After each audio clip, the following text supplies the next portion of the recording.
para gravar, você deve cair. Ó, o João Vitor caiu, vamos esperar uns 5 minutos aí para ver se ele volta. Boa tarde, galera que está assistindo pelo YouTube. Tomara que eu não tenha que interromper essa gravação por causa de problemas técnicos. Deixa eu checar se o João Vitor voltou. Voltou, João Vitor, coisa boa. Ainda bem que deu tudo certo. Estranho é que agora há pouco a internet estava boa antes de começar a aula. Aí só basta entrar na aula que a internet fica ruim. Ah, pois é. Não, e o Google tem uns problemas também. Então, tipo, nem tudo funciona certinho o tempo todo, né? Ainda bem que você conseguiu voltar. Amiguinhos, eu sou o professor Afonso de História. Hoje é o dia 8 de junho de 2021. São 3 horas da tarde e essa é a nossa aula de História referente ao segundo bimestre. Os avisos importantes de hoje são os seguintes. Ontem foi a data de pegar o boletim do primeiro bimestre lá no colégio, ontem no dia 7 de junho, beleza? Então, se você perdeu o boletim, corre lá na escola que pode ser que você consiga pegar com atraso. Se você não quiser correr o risco de ir lá e não conseguir pegar, experimente mandar um WhatsApp antes para o pessoal do colégio, beleza? Dá uma confirmada se você pode pegar isso daí. Diga, Enzo, pode falar. Qual o nome do canal do seu do YouTube? O meu canal se chama Afonso Thorstein. É meu canal pessoal, mas você pode procurar. Eu vou colocar aí no chat, beleza? É esse nome daí. E eu também posso colocar o link. Deixa eu ver se eu encontro aqui rapidinho para já colocar para vocês. YouTube. Deixa eu ver se eu encontro aqui que eu já copio e colo o endereço, já deixo aí no chat que fica gravado também, é legal. Meu canal, é esse daqui. Importante, a aula de hoje de vocês deve ficar no 7º ano, de boa, mas tem alguns conteúdos que o YouTube barra, tá aí o link no chat, beleza? Tem alguns conteúdos que o YouTube não deixa ficar lá, porque em história a gente fala de guerra, né? A gente fala de tiro, a gente fala de pessoal cortando cabeça, igual na Revolução Francesa. Então não é todo vídeo que o YouTube deixa rolar lá, porque às vezes é censurado, tranquilo? Hoje em dia, estudar história parece que é violento demais para vocês, sei lá. Quando isso acontecer, não precisa se preocupar, porque eu também tenho o canal do Hotmart Sparkle. Então, os vídeos que o YouTube derrubar, eu também ponho no Sparkle e também ponho o link na sala de aula, beleza? Então, fiquem atentos lá no Google Classroom, porque professor, depois você faz uma live de jogo no YouTube. Beleza, Vinícius, eu vou pensar nisso daí. Tranquilo? Eu só preciso arrumar uma webcam decente, porque pelo celular deve ficar meio confuso isso daí. Boa tarde, Lucas. Seja muito bem-vindo. Pois bem, amiguinhos, na aula de hoje, do dia 8/6, como vocês estão vendo aí na tela na apresentação, se tiver algum problema na apresentação, me avise. Hoje estudaremos dois grandes navegadores. Vocês devem se lembrar que a gente está estudando o século XVI que os séculos XV e XVI, ou seja, aquele período ali das grandes navegações, das grandes descobertas, que foram um efeito imediato do humanismo e do renascimento. Então, todos aqueles estudos, todas aquelas novas técnicas, todas aquelas novidades que vieram com a Renascença estavam agora sendo utilizadas para gerar riquezas, por meio principalmente de grandes viagens. Boa tarde, Tamiri, seja bem-vinda. O aviso importante da semana que eu cortei no meio aí era que ontem foi a data de entrega do boletim. Caso você não tenha pegado ontem, no dia 7, manda um WhatsApp para a escola aí lá no telefone da secretaria e verifica se você pode ir lá pegar com atraso, tranquilo? Deve ter um jeitinho aí de você pegar o seu boletim do primeiro bimestre. É só correr no colégio lá, manda um zap primeiro e pega as suas notas. Belezinha? Fiquem atentos porque a atividade avaliativa do segundo bimestre já passou a data dela, se eu não me engano, era dia 31 de maio, ou agora no início de junho, alguma coisa assim, mas eu ainda recebo com atraso. Boa tarde. Então, se você não fez a atividade ainda, mesmo já tendo passado o prazo, faça, me entregue com atraso lá pelo Google Classroom, porque eu ainda aceito. Vale menos nota, mas ainda vale nota. Belezinha? Não fique com nota baixa por causa de bobagem. Então, faz atrasado, mas faz a atividade. Tranquilo, amiguinhos? Então, vamos estudar esses dois grandes navegadores? E isso é muito importante, queridos, falar de grandes navegadores, porque muitas vezes a gente estuda a história pensando em fatos aleatórios. Por exemplo, lá no 9º ano, vocês vão estudar a Segunda Guerra Mundial.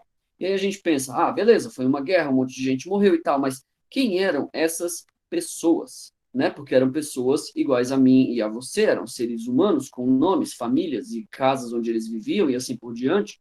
Então, estudar história é importante também estudar os atores da história, as pessoas que participavam dos eventos, que eram protagonistas desses eventos, beleza? Hoje nós vamos falar sobre dois desses caras que são dois grandes heróis das grandes navegações. Bom, o primeiro desses caras, vamos relembrar primeiro, né? Antes de falar do primeiro desses caras, vamos relembrar o que carambas eram as grandes navegações. Bom, o mercantilismo, vocês devem se lembrar dessa palavra, era a ideologia econômica, ou seja, a ideia que norteava ou que as pessoas seguiam para levar adiante ali as economias de seus países, e ela defendia a concentração de metais preciosos na Europa, nos países europeus, por meio de uma balança comercial positiva, ou seja, você pode exportar coisas e importar coisas, vender para fora e comprar coisas de outros países, mas nessas negociações sempre era importante ter um lucro que seria enviado, que seria mandado para a coroa, ou seja, para o governo daquele país. Isso é uma balança comercial positiva, é o acúmulo de riquezas dentro daquele país. Beleza? E vocês devem se lembrar que, para gerar todos esses lucros, era preciso muito comércio, muita compra, muita venda, muitas negociações entre as pessoas. Esse comércio ele acontecia principalmente com o Oriente, com os países ali do lado de lá de Israel, depois da Arábia, né? Países como a Pérsia, a Índia, países que tinham coisas que não existiam na Europa. Essas coisas poderiam ser roupas, como a seda, poderiam ser comidas, como a pimenta, e assim por diante.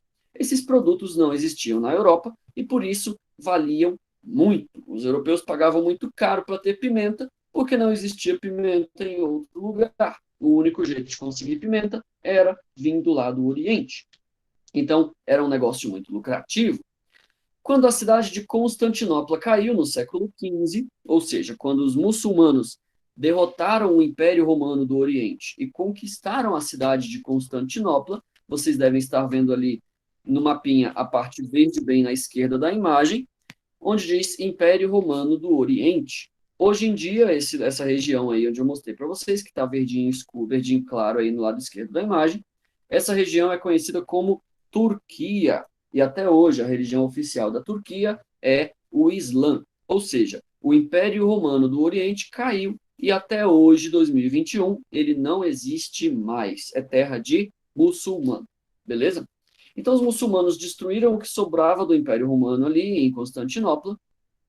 E com essa parte cristã sendo tirada do mapa, não havia mais forma de passar por ali, porque os muçulmanos disseram, não, a gente não vai deixar cristão passar por aqui, pelas caravanas, para fazer dinheiro às nossas custas. Vocês vão ficar aí na Europa, a gente fica aqui na Ásia, e se vocês passarem, a gente mata vocês. Aí os europeus falaram, bom, então a gente vai ter que procurar outros caminhos para chegar ao Oriente, lá na Índia, lá na China, nesses lugares onde ficavam, né, essas riquezas, para ganharmos muito dinheirinho, para continuarmos faturando. Beleza? Dois desses caras, que eram muito importantes para a nossa história, a gente vai estudar hoje. Sendo o primeiro dele, esse barbudinho de cima da imagem menor aí, que se chama Marco Polo. Marco Polo foi um cara muito importante, porque ele foi o primeiro europeu a visitar a região da China e do Japão. Então, a primeira pessoa ocidental a descobrir, vamos dizer assim, os japoneses, os chineses, foi esse cara. E a história da vida dele é genial. Existe um livro que foi ele mesmo que escreveu, era o diário dele, chamado As Viagens de Marco Polo. O dia que você for comprar um livro aí, que você tiver numa livraria, procure, ele é baratinho, tem a versão de bolso desse livro, vai te custar aí uns R$ 10, e você pode ler em primeira mão tudo que o Marco Polo viu nas suas viagens. Esse livro é até hoje um best-seller, ele é vendido no mundo inteiro, em versões modernas e tudo mais, com a linguagem contemporânea, fácil de entender. O título é As Viagens de Marco Polo. Eu super aconselho que vocês leiam esse livro, beleza? Inclusive, deixa eu só mostrar uma coisa para vocês aqui na internet. Se você for no Google e colocar As Viagens de Marco Polo, livro, você deve encontrar vários lugares onde vende esse livro aí. Tem na Amazon, vem aqui, tem, deixa eu achar outro lugar aqui, estante virtual e assim por diante. Tá aqui na estante virtual, você acha esse livro por, olha que beleza, R$ 4. Então não tem desculpa para você não ler o livro do Marco Polo, porque ele é muito barato, é um livro muito comum, beleza? Aqui na estante virtual ele está custando R$ 4. Na Amazon você consegue comprar ele aí por Oi, R$ 18,60. professor, boa tarde. Boa tarde, Mariana, tudo bem com você? Então, meus Tudo. amigos, se você quiser ler em primeira mão aí As Viagens de Marco Polo, o livro que o próprio navegador escreveu, você encontra baratinho, tanto na internet como em qualquer livraria, beleza? A gente viu de R$ 4 ali na estante virtual, que é um sebo, é o livro usado. O livro novinho aí está R$ 18,60 e você acha mais barato do que isso, beleza? Então, por que As Viagens de Marco Polo é um livro tão importante? Bom, porque Marco Polo, basicamente, ele foi um cara que viveu a vida dele lá em Veneza, quando ele era muito jovem. Veneza, vocês sabem que é aquela cidade italiana, onde os rios servem como pistas, né, como estradas. As pessoas circulam pela cidade em barquinhos, chamado gôndolas. E essa cidade de Veneza era onde vivia o jovem Marco Polo. O pai dele era um grande navegador. E aí, Mariana, olha só, que bonitinho. Eu vi o seu irmão aí, eu acho. Esse cara, o pai do Marco Polo, ele era um grande navegador, ele já tinha viajado pelo mundo, e em uma de suas viagens ele levou o filho com apenas 17 anos. E o Marco Polo chegou a conhecer aí um cara chamado Kublai Khan. E por mais que você ache esse nome estranho e nunca tenha escutado, talvez você conheça o pai do Kublai Khan, que era o famoso Gengis Khan. Gengis Khan foi um grande conquistador da Ásia. Ele criou um império tão grande que hoje nós chamamos de Rússia. Tudo bom, Cibele? Boa tarde. Boa parte do território do que hoje nós chamamos de Rússia foi criado por esse cara chamado Gengis Khan. E Marco Polo conheceu o filho do Gengis Khan, o herdeiro, chamado Kublai Khan. Por isso que é tão importante o Marco Polo. Ele foi um grande navegador que conheceu um grande imperador lá da China, da Mongólia, do Extremo Oriente. Beleza? Vocês estão vendo aí na imagem uma estátua em homenagem ao Kublai Khan, e vocês estão vendo que ele tem o olhinho bem puxado, esse cara é chinês e tudo mais. Então, ainda no século XIII, ou seja, 1200 e pouco, nas primeiras viagens lá de Marco Polo, esse cara teve contato com a China, beleza? E é por isso que ele é tão importante. Professor, eu perdi muita coisa? Não se preocupe, Mariana, eu estou ainda na introdução, estou só falando um pouquinho sobre quem foi Marco Polo, que a gente vai estudar na aula de hoje. Beleza? Então não perdeu muita coisa, não. Tranquilo, queridos? Então na imagem aí vocês estão vendo o próprio Marco Polo, junto com o Kublai Khan, o que na época já era imperador da China. Ele era um conquistador da Mongólia e ele deu origem à dinastia Yuan, que até hoje é o nome do dinheiro lá da China, o Yuan, se eu não me engano. Bom, na juventude, então, de Marco Polo, eu coloquei para vocês aí uma imagem de Veneza, caso você nunca tenha visto Veneza. Essa cidade é maravilhosa. Aqueles de vocês que trabalharem bastante, ficarem muito ricos e tiverem a chance de visitar a cidade de Veneza, eu super indico, porque é um lugar lindo e com muitos séculos de idade. Eu nunca saí do Brasil, mas o dia que eu ficar rico, eu pretendo visitar Veneza. Olha na imagem aí que você vai ver o motivo.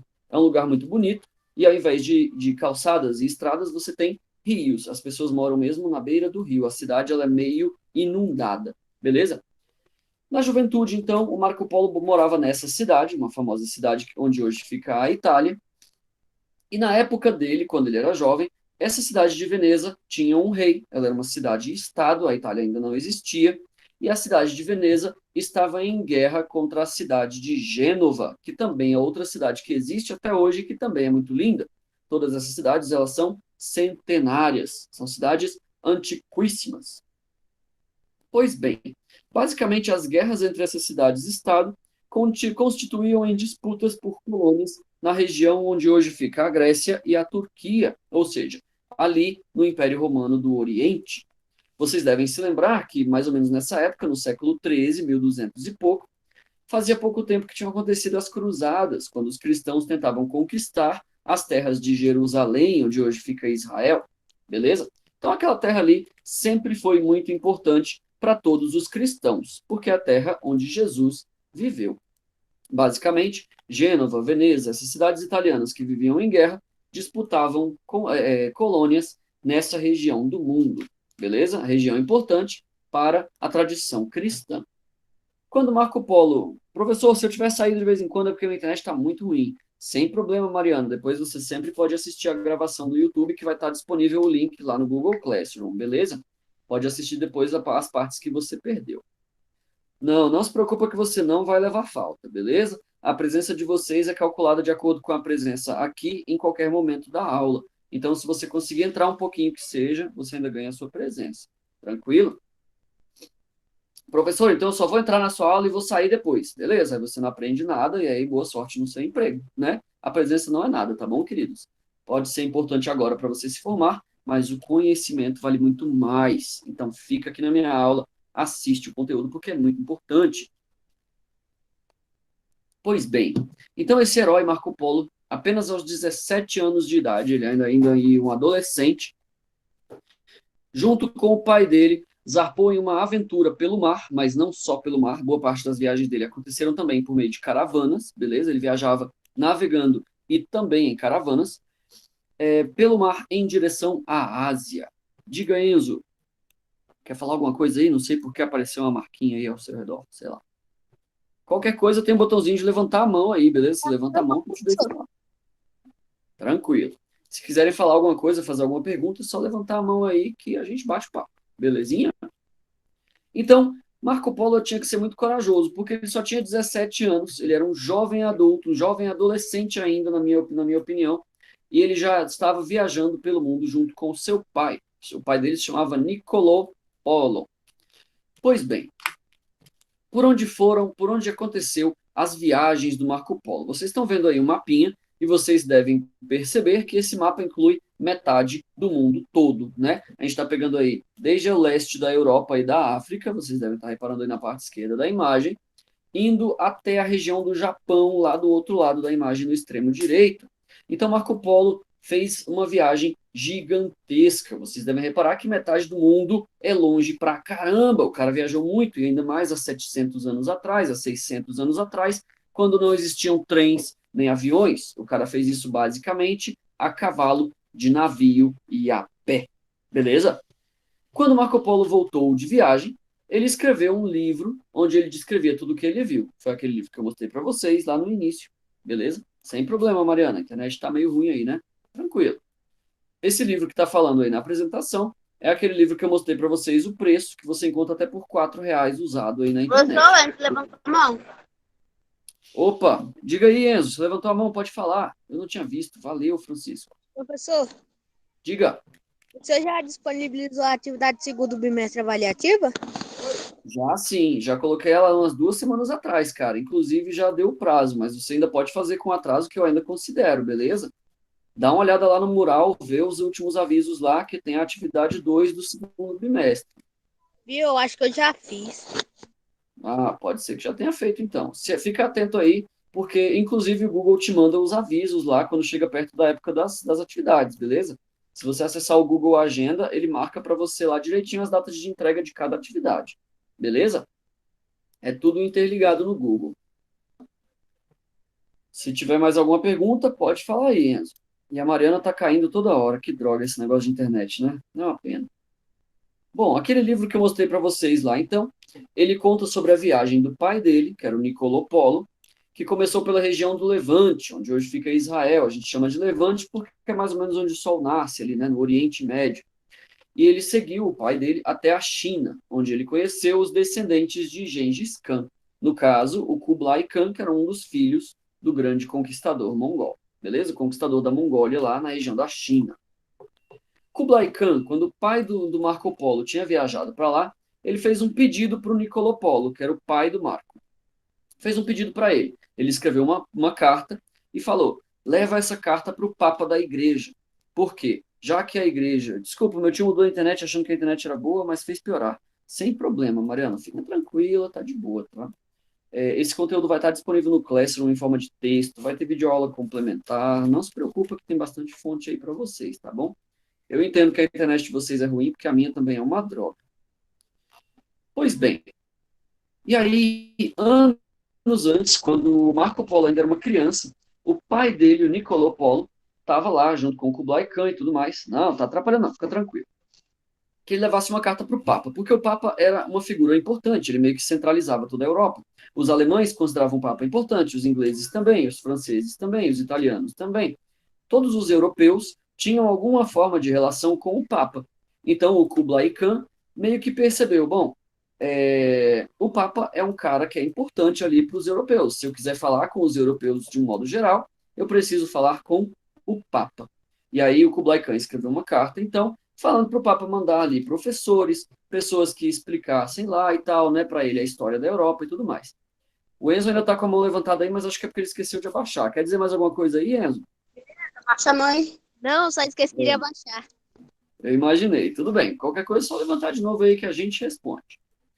Então, basicamente o que o Kublai Khan queria era interligar ou interrelacionar-se, né? Queria ter relações diplomáticas entre o seu império na China e a Europa. Ele falou: manda padres, manda professores, manda historiadores, pessoas que conhecem a Europa para conversar comigo, porque eu quero conversar, eu quero conhecer esse continente da onde essas pessoas tão diferentes vieram. O Kublai Khan, então, ele era um cara muito inteligente, ele queria explorar o mundo, queria conhecer mais do mundo. E já que navegadores lá de um lugar desconhecido estavam chegando na terra dele, ele queria saber tudo o que ele poderia saber sobre essas pessoas. Beleza?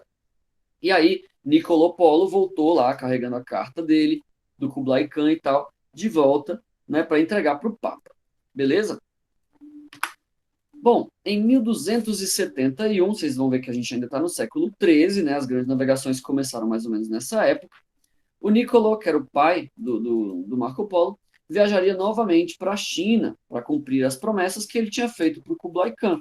O Kublai tinha pedido para ele, né, professores e tal, e aí dessa vez ele ia levar essas pessoas para interagirem ali, para conversarem, trocarem ideias com os chineses, né? Era a primeira viagem diplomática da história, né, entre Ocidente e Oriente. Olha que coisa incrível.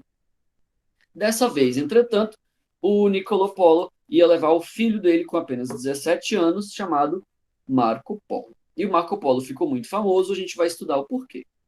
Primeiro, basicamente, o pai e o filho, o Niccolò e o Marco, percorreram a Rota da Seda, aquele mapinha que eu mostrei para vocês no início da aula, até a China, e também navegaram por longos trechos.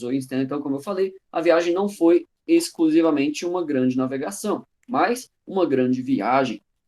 Eles lutaram contra bandidos e tempestades de areia no deserto. O pai e o filho quase foram mortos por tentativas de assassinato por parte dos muçulmanos, que sabiam que eles eram cristãos e tal, né? E um dos presentes que o Kublai Khan tinha pedido, professor, tem uns que parecem japonês. Pois é, a cultura japonesa, chinesa, coreana é toda meio parecida, eles são vizinhos, beleza? Um dos presentes que o Kublai Khan tinha pedido, né, que ele falou, poxa, eu quero ver essa coisa incrível, né, era o óleo da lamparina sagrada lá de Jerusalém. O Marco Polo tinha dito para ele, né, que lá em Jerusalém tinha um fogo sagrado que eles mantinham sempre aceso e tal, em memória do Cristo. E aí o Kublai Khan falou, nossa, traz um pouquinho disso para mim, um pouquinho desse óleo para mim, porque eu tenho muita curiosidade sobre essa religião cristã. E aí era um presente importante para o imperador chinês, né, um pouquinho do óleo sagrado lá da lamparina de Jerusalém. No tempo em que eles viveram na China, porque o Kublai Khan aceitou o Marco Polo vivendo lá na China por muitos anos, a viagem do Marco Polo e do pai dele, o Niccolò, durou muitos anos, eles ficaram décadas lá na China, percorrendo o lugar lá e tal, trabalharam para o imperador chinês por um tempo e assim por diante. Eles se tornaram nobres lá na China e conselheiros do imperador. E isso é muito legal, porque até hoje, na moeda da China, sabe as moedinhas assim, que às vezes tem o rosto de um político importante? Existem moedas chinesas que comemoram a presença de Marco Polo na China. Marco Polo é esse de vermelho? Exatamente. É esse aqui que está ajoelhadinho de vermelho aí. Vocês vão ver que ele tem o cabelo loiro, coisa que não existia na China, né? Não existe chinês loiro, beleza? Todo chinês tem o cabelo preto, tranquilo? Vocês estão vendo que ele tem o cabelo meio loiro aí, tem uns carinhas de cabelo branco. E do outro lado, na imagem aí, os chineses, sendo o Kublai Khan, o imperador, esse cara aí de amarelo, sentadinho no trono. Beleza? Os chineses têm o olhinho puxado aí, e do lado direito tem os navegadores interagindo com eles. Apesar de serem ocidentais, você está vendo que na imagem tem o cabelo loiro, eles estão usando kimonos, aquela roupa oriental, né, parecida com a do imperador aí, porque eles estavam trabalhando para o imperador nessa época. beleza? E aí eu vou procurar aí na internet, vamos lá, moeda, cadê? Moeda chinesa Marco Polo. Quando a gente procura por imagens disso aí, vocês vão ver que existem, eu não sei onde é que eu vou encontrar. Existem moedas chinesas com o rosto de Marco Polo. Eu tinha encontrado isso, mas agora não encontro. Deixa eu tentar em inglês. Chinese Coin Marco Polo. Talvez apareça alguma coisa. Vamos ver. Aqui, encontrei. Vocês estão vendo aí, então, a imagem de uma moeda chinesa comemorativa, né, de 1254 e tal, né, fazendo uma referência aí à data e tal. E tem gravuras chinesas, dizendo aí 5, né, 5 ienes, sei lá, e com o rosto do navegador italiano na moeda chinesa. Então, a relação entre Itália e China começou com Marco Polo. Pensei que ele não tinha o olho puxado. Não, aí ele tá com o olho meio apertado assim, mas é do desenho, beleza? Pode ver pela barba, porque chinês não tem a barba desse tamanho. Geralmente a barba deles é fininha, beleza? Essa barba aí é de europeu. Se você comparar com a barba que eu estava mostrando, olha a barba do imperador aí, você vai ver que dá para ver que ele é europeu. Tranquilo, queridos? Chineses, japoneses e assim por diante, eles têm a barba bem fininha. Tranquilo? Então, no tempo em que Marco Polo viveu na China, as relações entre europeus e chineses começaram a se estreitar. Você tinha europeus, como Marco Polo e o próprio pai, trabalhando na corte do imperador chinês. E isso era muito louco, porque é a primeira vez na história em que o mundo se mistura. Alguns historiadores costumam dizer que foi aí que começou a globalização. Foi assim que o mundo começou a se tornar uma coisa só. Não é mais separado o Oriente do Ocidente. Agora a gente tem orientais trabalhando junto com ocidentais. Beleza?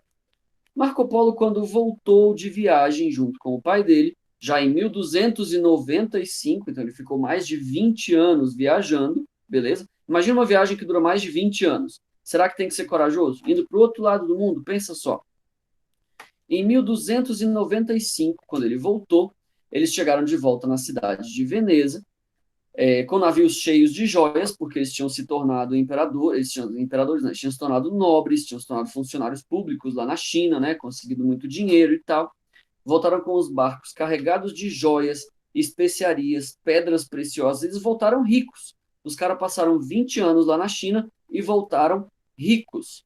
Só que no meio da guerra contra Gênova, porque Veneza e Gênova ainda estavam em guerra, eles acabaram sendo presos. Os genoveses prenderam Marco Polo e o pai dele, o Niccolo Polo, e aí ficaram ali alguns anos lá na cadeia.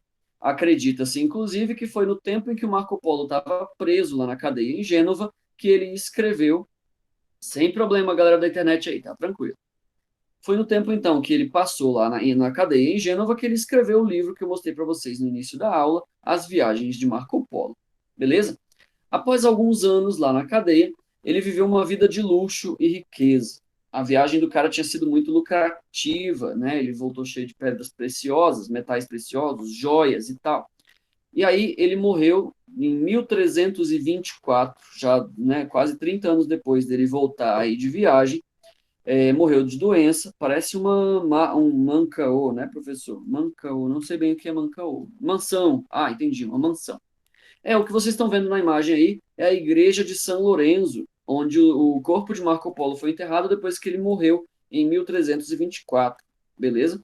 Ele morreu com uma doença, eu não tenho certeza de qual doença que era, mas na internet você encontra isso aí facilmente, vai estar no material extra, beleza? Só que eu não vou cobrar isso aí na atividade, tá tranquilo. Não precisa decorar do que o Marco Polo morreu, não.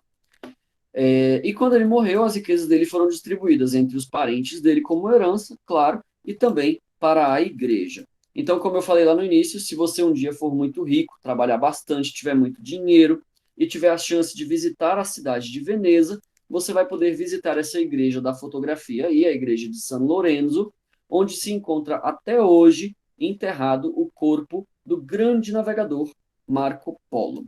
Beleza? Foi enterrado dentro da igreja, ou a igreja foi construída em cima. Lucas, antigamente as igrejas tinham uma parte delas onde se enterravam pessoas importantes, né? Nobres, pessoas muito ricas, pessoas, né, parentes do rei e tudo mais. Até hoje em dia, se você for em algumas cidades do interior, você vai ver que tem a igreja, tem a cerca da igreja e no fundo, dentro do terreno da igreja católica, tem umas lápides ali porque o cemitério fica lá dentro, beleza?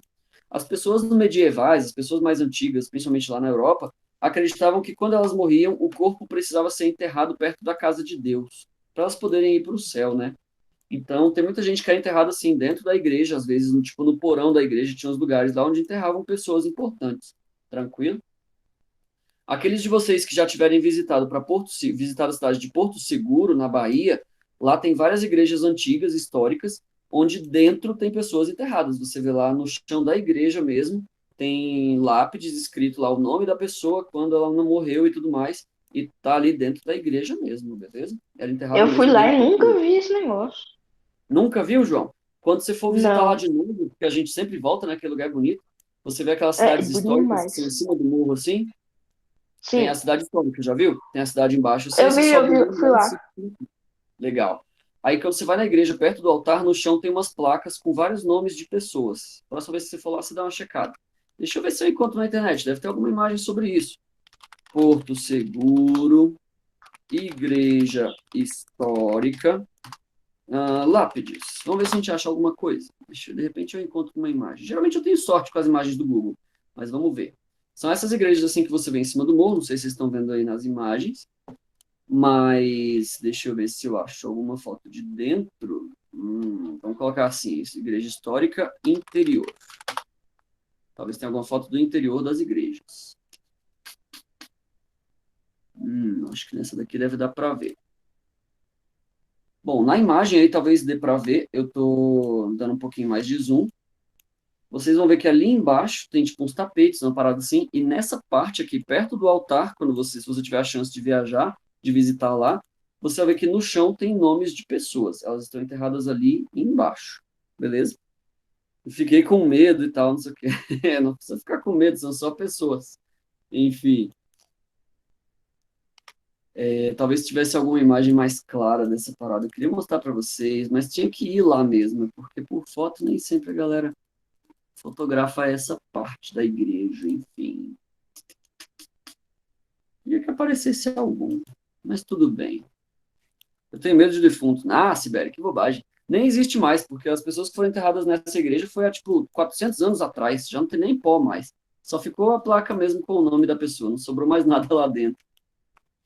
Não encontro fácil aqui nenhuma imagem. Mas se eu achar, eu coloco anexado para vocês no conteúdo dessa aula, beleza? Mas em Porto Seguro, se você perguntar para os guias lá, ele mostra para vocês direitinho. É bem legal. Enfim. Da mesma forma, então, como eu estou falando aí de Porto Seguro, Marco Polo foi enterrado dentro de uma igreja, lá em São Lorenzo, na cidade de Veneza, beleza? O livro dele foi o primeiro relato para os europeus sobre as regiões da Índia, da China e do Japão. Por que, então, que o Marco Polo era importante? Por que é importante estudar a história desse cara? Porque ele foi a primeira pessoa a descobrir o Japão. Antes de Marco Polo, a gente não sabia que o Japão e a China existiam. Então, se você assiste anime aí hoje em dia, você gosta de Naruto, gosta de Dragon Ball, se você gosta de algum desenho aí que vem dessa região do mundo, agradeça ao Marco Polo, porque ele foi o cara que nos aproximou dessa galera, beleza? Ele foi o primeiro europeu, o primeiro ocidental a fazer amizade com os chineses. Tranquilo, meus amiguinhos? Outro grande navegador importante que a gente vai ver. Obrigado, Marco Polo. Valeu, Marco Polo. Eu adoro Naruto, né? Professor, queria ir para Porto Seguro. Vinícius, se você tiver a chance, vá. Aquele lugar é muito legal. A gente vai estudar o descobrimento do Brasil na próxima aula. E o Brasil nasceu em Porto Seguro. Foi lá que Pedro Álvares Cabral chegou. Então, o primeiro europeu a chegar no Brasil chegou lá em Porto Seguro. Foi lá que os índios viram as pessoas europeias pela primeira vez na vida. Aquele lugar é muito legal. Falando em portugueses, vou falar de outro grande navegador que também foi um grande herói, vindo lá de Portugal, e o nome desse cara é um time de futebol até hoje, né? O Vasco da Gama. Professor, por que o time de futebol usa o nome dele, o nome de um navegador nosso, os gaúchos? Não parece um gaúcho, Vinícius? Gaúcho é bem português, né? Pois é. Deixa eu colocar para vocês Vasco da Gama, para vocês verem o brasão do time. Quando você observa o brasão do time de futebol Vasco da Gama, você vai ver que tem um navio desenhado ali, não é? Como se fosse de um navegador português mesmo. Então, o time de futebol foi criado mesmo em homenagem a esse cara. Eu vi o caixão de JK no passeio da escola. Legal, Francisco. O Memorial JK é um lugar bem legal. Então, vocês estão vendo aí, o navio não caiu, não. Então, vocês estão vendo aí o navio, né, do Marco Polo, perdão, do Vasco da Gama, usado como referência no escudo do time Vasco da Gama, que tem o nome dele até hoje, né? Por que que tem tanta gente fazendo homenagem a esse cara, então? Por que que Vasco da Gama foi tão importante, né? Bom, esse cara ele nasceu em Portugal em 1469, então mais ou menos aí 200 anos depois da viagem de Marco Polo, ou seja, durante esses 200 anos, pessoas continuavam explorando e conhecendo o mundo, né, principalmente os grandes navegadores, e o Vasco da Gama, ele vinha de uma família nobre. A família dele era dona de terras lá no sul de Portugal, na região do Alentejo. Região também que, se você tiver a oportunidade de um dia conhecer Portugal, o Alentejo é um lugar lindo de se ver. Vamos ver uma foto do Alentejo, inclusive, que eu gosto muito de lá. Eu nunca saí do Brasil, mas eu morro de vontade de conhecer o Alentejo. Olha como o lugar é bonito. Tem castelos e montanhas e... É Portugal, né? Portugal é um lugar muito bonito. Nossa, Mas achei lindo. não é? Esse daí é um castelo na região do Alentejo, da onde veio o Vasco da Gama. Ele nasceu nesse lugar aí, beleza? Nesse lugar bonito aí em Portugal. Pois bem, então ele era dono dessa terra aí, e desde que Constantinopla tinha caído, né, a cidade de Constantinopla, como eu falei, era a capital do Império Romano do Oriente, os estudiosos lá, dos navegadores e tal, né, na escola de Sagres, vocês devem ter lembrado da aula passada, que essa foi uma das primeiras universidades do mundo. Professor, para que time você torce? Sibeli, eu sou gremista, eu torço pelo Grêmio, lá do Rio Grande do Sul, aquele do desenho azul. Desde que a cidade de Constantinopla tinha caído, então, os estudiosos vinham buscando uma rota marítima que chegasse ainda às Índias. Como a gente estudou lá na aula passada, não era mais possível passar pela rota da seda, né? Então, estavam procurando uma forma pelo mar de chegar até a Índia e pegar aquelas especiarias e manter o comércio funcionando. Bartolomeu Dias, que era um outro grande navegador, ele havia descoberto o Cabo da Boa Esperança. E vamos voltar de novo na internet e escrever Cabo da Boa Esperança para você ver do que eu estou falando. Basicamente, o Cabo da Boa Esperança é a região ao sul da África. Quando você coloca no mapa, aparece uma paradinha verde, mas se você diminuir o zoom, você vai reparar que o Cabo da Boa Esperança é uma região. Vamos ver se o mapa acerta. Isso, fica bem no sul da África. Estão vendo a África aí? Reconheceram?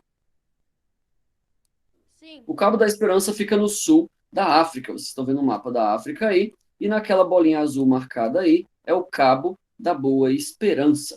Esse lugar do mundo aí foi descoberto por um grande navegador chamado Bartolomeu Dias. E o Bartolomeu falou: negada, negada, eu acho que a gente consegue contornar a África. A África desce, desce, desce, mas tem uma parte que ela acaba. Então o Bartolomeu Dias falou: eu acho que se a gente tiver coragem para navegar e dar a volta na África, a gente deve chegar na Índia. E se você ver bem, ora, se você der a volta na África, você de fato chega na Índia. Sim ou não? Dando a volta aqui por baixo da África, a Índia está logo ali depois. Vocês estão vendo aí a Índia, sendo aquela partezinha ali, parece uma pontinha, né? Pois bem, então se você tiver coragem de dar a volta na África, passando do Cabo da Boa Esperança, Bartolomeu Dias dizia, é possível navegar então até a Índia. E aí a gente consegue comprar pimenta, cravo, canela, aquelas especiarias todas, sem precisar passar pelos muçulmanos em Constantinopla. Bom, Vasco da Gama ia ser o cara que ia ter coragem de cruzar o Cabo da Boa Esperança. Só que na época do Bartolomeu Dias, ele ainda tinha 10 anos de idade. Vasco da Gama era ainda uma criança, beleza? Quando Bartolomeu Dias descobriu que a África tinha um fim, que era possível dar a volta na África. E aí Vasco da Gama, alguns anos depois, o rei Manuel I de Portugal mandou, em 1497, quando Vasco da Gama era um jovem adulto, que ele liderasse a expedição que ia confirmar essa ideia. O rei então falou, olha, eu acho, Bartolomeu Dias acha que tem como dar a volta na África e eu quero testar essa ideia. Você vai pegar aí alguns navios, o Vasco da Gama era um bom navegador, ele estudava na escola de Sagres, ele conhecia muito sobre navegação, beleza? E aí, ele ia testar essa ideia do Bartolomeu Dias, com o dinheiro e com as ordens do rei, né, de Portugal, o rei Manuel I. E aí ele descobriu uma rota marítima através do Cabo da Boa Esperança. E aí Vasco da Gama pegou os naviozinhos dele lá, junto com a equipe dele, né? Começaram a navegar vários navios, não é nunca, era um só, né? Era uma armada inteira, vários navios juntos, e fizeram esse caminho que vocês estão vendo aí no mapinha, o Caminho Preto, saindo de Lisboa, em Portugal. Ele esteve nas Ilhas Canárias, ali no norte da África, passou pelo Cabo Verde, que até hoje fala português, inclusive, é uma ilha, né? A ilha de Cabo Verde. E aí seguiu até lá embaixo, no Cabo da Boa Esperança, beleza? Professor, vou ter que sair e tal, sem problema, Vinícius. Dando a volta na África, o Vasco da Gama esteve onde hoje fica o país de Moçambique, passou pela região de Mombasa, Melinde, até chegar na cidade de Goa, na Índia. Então, Vasco da Gama foi o primeiro cara a conseguir chegar na Índia apenas de navio, sem nunca precisar pisar em terra, você conseguia chegar na Índia. E foi Vasco da Gama que confirmou essa teoria. Beleza? Lá na região de Moçambique, para vocês verem o tamanho da aventura, em Moçambique, o sultão, que era um governante muçulmano, né? Ele ofereceu ajuda ao Vasco da Gama. Ele falou: não, eu te ajudo a passar aqui, continuar a sua navegação, a gente ajuda vocês, a viagem é difícil e tudo mais. Eu te empresto um navegador muçulmano aqui para ajudar vocês. O cara aí conhece o mar aqui e tudo mais, e aí esse navegador muçulmano vai ajudar vocês. Só que, secretamente, esse navegador era um traidor. Ele queria sequestrar os navios de Vasco da Gama e vender os europeus como escravos, porque o Islã, ele permite escravidão, beleza, galera? Tem vários países muçulmanos até hoje na África onde a escravidão existe. E aí, era plano desse sultão lá na região de Moçambique, beleza? Vocês estão batendo papo aí no chat, ó, depois tira a nota baixa, presta atenção. Então, era o plano desse muçulmano aí, desse sultão muçulmano, vender aquelas pessoas que ele ia capturar como escravos. Por sorte, na região de Mombasa, essa traição foi descoberta antes de acontecer. Então, o Vasco da Gama percebeu que o navegador muçulmano era um traidor, jogaram ele no mar, se desfizeram do cara e continuaram a viagem, se livrando de serem vendidos como escravos. Eles quase viraram escravos de árabes, beleza? Nesse processo. Conseguiram chegar na cidade de Goa, lá na Índia, onde até hoje fala-se a língua portuguesa, inclusive. Depois de chegarem até as regiões de Calicut e Goa, a armada do Vasco da Gama voltou para Portugal em uma viagem difícil. Por quê? Apesar da ida ter sido fácil, porque o forte vento leste levava eles lá, empurrava os navios bem rápido, a volta era muito mais complicada, porque eles tiveram que navegar contra o vento. Tiveram problemas com esse vento forte, que era contrário. Além disso, a doença escorbuto, que é falta de vitamina C, porque você está no mar, você não vai ter fruta para comer, por exemplo, né? E aí eles desenvolviam escorbuto, porque comiam comida, né, sempre peixe ali, a comida, né, que tinham acesso. E aí, pela má alimentação, desenvolviam a doença de escorbuto. Muitas das pessoas da Companhia de Vasco da Gama morreram na viagem de volta. Eles não conseguiram chegar de volta a Portugal. Estima-se que apenas 3 navios conseguiram voltar, tinham saído mais de 10. Então, a maior parte da equipe do Vasco da Gama morreu na viagem de volta. As grandes navegações eram empreendimentos perigosos, beleza? Você corria o risco mesmo de morrer para descobrir o mundo nessa época. Então, muitos atrasos aconteceram na volta para Portugal, e apesar dessas dificuldades, Vasco da Gama visitou a Índia ainda 2 vezes. Ele foi lá de novo em 1502 e depois mais uma vez em 1524, beleza? Então Vasco da Gama esteve na Índia 3 vezes. Ele fez essa viagem ao redor da África 3 vezes. O cara era muito corajoso, beleza? Até hoje, na cidade de Goa, fala-se a língua portuguesa, tem casinhas lá portuguesas iguais às de Salvador, na Bahia, você consegue ver lá, em plena Índia. Professor, a aula vai acabar às 16, Thalita, acho que acaba um pouquinho antes, que o conteúdo de hoje é bem curtinho, beleza? Inclusive, já é o último dos nossos slides. Eu só quero mostrar para vocês uma casa portuguesa em Goa. Casa portuguesa em Goa, na Índia. Vamos ver aí no Google Imagens. E por mais que essas casas que vocês estão vendo aí, deixa eu achar uma bonitinha aqui. Aqui. Por mais que essa arquitetura pareça uma cidade de Salvador, uma casa aí do Nordeste, vocês estão vendo essa casinha aí, né? Estão vendo as janelinhas, as sacadas e tal? Parece uma casa, né, brasileira. Não é. Esse prédio aí fica na Índia, beleza? Você consegue reconhecer pelo teto, que parece oriental, apesar do resto da arquitetura ser ocidental. Até hoje, então, nessa cidade é meio misturada a herança indiana com a herança portuguesa, porque os portugueses estiveram por muitos anos ali nessa região da Índia, beleza? Fazendo lucrativos negócios.